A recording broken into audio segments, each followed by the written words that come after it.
Bonjour à tous et bienvenue sur cette nouvelle chaîne. Moi, c'est Francine Maguet. Bon, dorénavant, nous parlerons du problème de la jeune fille et nous essaierons d'y remédier face à ces problèmes. Bon, aujourd'hui, nous allons parler d'un sujet un peu compliqué qui est la violence sexuelle. Beaucoup de jeunes filles sont victimes d'une violence sexuelle, mais ils ressentent la phobie d'en parler et cela devient très dangereux parce que nous nous disons que non, ça va passer, mais beaucoup de jeunes filles vraiment sont détruites à cause de ce fléau. On a peur d'en parler, on a peur du fait qu'on ne nous écoute pas. Mais bon, moi je trouve ça vraiment très dangereux de ne pas en parler. Je parle pour ceux qui en ont déjà été victimes et qui sont restés calmes. De vraiment que c'est vrai que c'est pas une bonne chose, mais rester calme aussi c'est pas une bonne chose. Bon, moi je dirais qu'en cas de victime d'une violence sexuelle, nous devons nous rendre à l'hôpital pour voir si nous n'avons pas laissé de séquelles. Après, nous devons garder les preuves. Mais bon, pour quelqu'un qui se sent un peu capable, il peut aller porter plainte. Mais pour une autre personne, s'ils se sont libres, il peut juste les garder au cas où il trouve nécessaire d'en donner à la police. Ce problème devient vraiment très redoutable pour la jeune fille, au point où d'autres n'avancent plus dans leurs études, dans leur bien-être.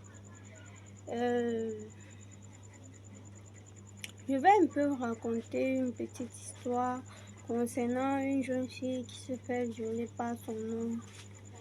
Tellement ça devenait une répétition où son nom tout trouvait normal. Et moi je dis toujours, tout dépend de comment on se comporte avec la jeune fille à la maison. Et parce que il y a certains parents qui n'arrivent vraiment pas à discuter avec leur fille adolescente. Ils ne parviennent pas. On dit que la jeune adolescente, elle est censée recevoir les instructions, elle est censée... on n'entend pas cette étape de dialogue avec elle. Et moi, je dis que l'adolescence, c'est l'étape la plus je peux dire quoi, j'utilise quel thème sensible pour l'évolution d'une femme. Parce qu'à l'âge adolescente, elle est plus exposée à de nombreux problèmes. Et du coup, nous devons l'écouter. Bon, cette jeune fille-là, elle avait quitté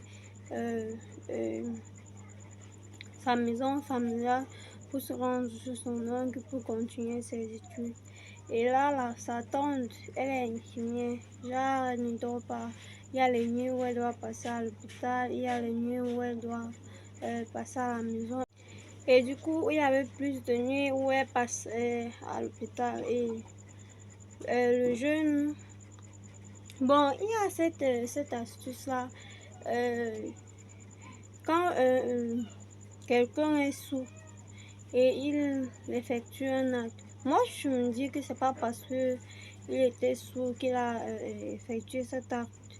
C'est un truc réfléchi en fait. Donc c'est un truc que quelqu'un à la normale a réfléchi, mais il a trouvé que non, il n'a pas trouvé le courage pour faire cela. Et dès qu'il prend de l'alcool, il retrouve des forces et après il effectue certains actes où il nous dira non, c'est l'alcool. Non, l'alcool ne peut pas créer des idées dans la tête de quelqu'un. Ça c'est l'alcool donne plutôt la force, ça te donne le courage de faire quelque chose où de normal tu ne peux pas. Et du coup, un soir, son oncle est rentré, il avait beaucoup bu, déjà il était sous. Il a du coup profité d'elle. Et le lendemain, il lui dit non, je suis désolée, c'est la bière. Et la fille a cru que non, c'est parce que son oncle avait trop bu. Le lendemain, il y a eu une répétition. Genre, il refait ce qu'il avait d'abord fait avant et il dit que c'est toujours la bière, il était sous, vraiment, il ne sait pas. Et du coup, la jeune fille, au fur et à mesure qu'il continue, elle devient redoutable. Genre, elle dit que je vais en parler et il lui prodigue des menaces. Elle tomba maintenant enceinte. Et la mère étant infirmière, elle constata tout. Elle demande à savoir le père de son enfant.